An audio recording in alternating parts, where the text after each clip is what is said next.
You go to work, trying to get through your day. You have paperwork, you have stuff to do, and you have an agenda ahead of you. And then you hear over the loudspeaker, "Hello, everyone. There's so many people in the building. I need you to kill two people in 20 minutes. Otherwise, we will kill four people." That's pretty much the premise of the Belko experiment. It's I would say satiric, but satire. You really need to look for the satire in a movie, but it's definitely influenced by battle royale and such. Maybe just a little bit of say Cabin in the Woods, just a little. Anyways, it's directed by Greg McLean, and it's written and produced by James Gunn, and stars Tony Goldwyn as the company's CEO who's locked in as well, and John C. McGinley is a shady kind of guy who's kind of a perv, but as well, and among other people. Pretty much, I wanted this movie to be a bit more than it was.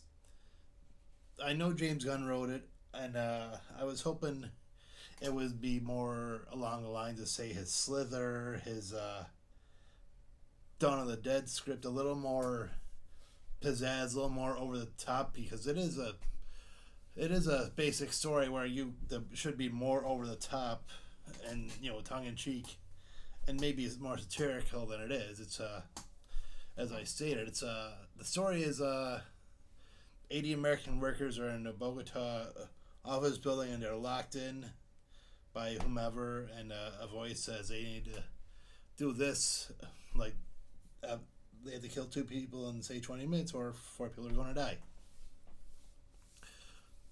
So it more or less takes more of a realistic, more serious, more somber tone than it probably should.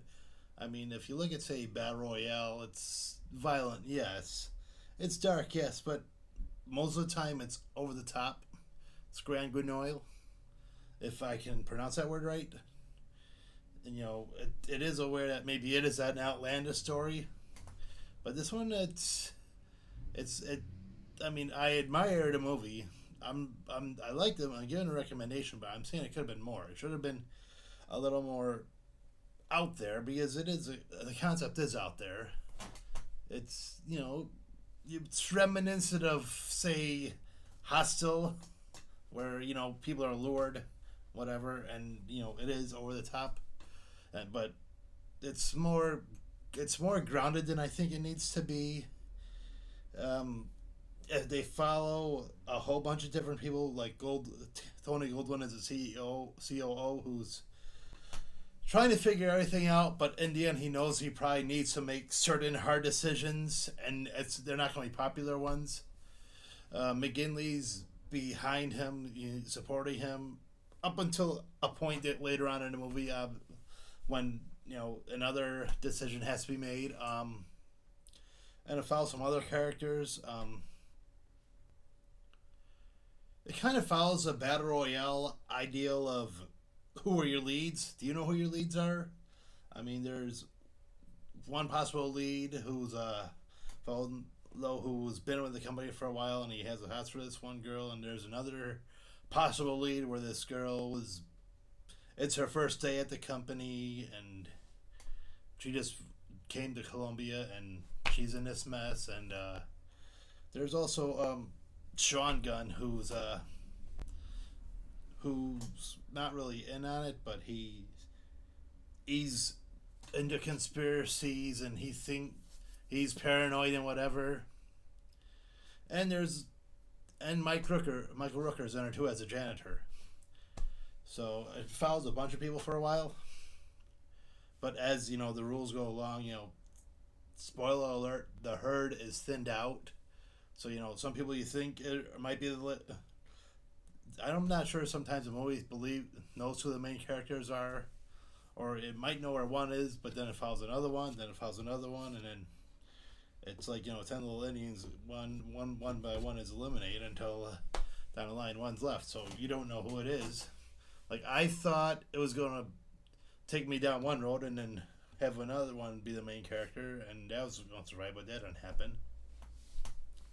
So yeah,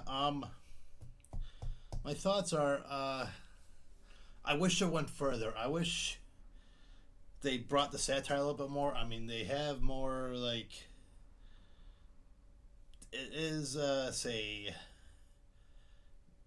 reflective of more office environments, stature in the office and whatnot as the situation gets worse and worse. But if you're gonna put people in a situation like this, I probably want to be over, make it more like a battle royale type of thing where you know you can use whatever you have to do to kill people or whatever, or do that.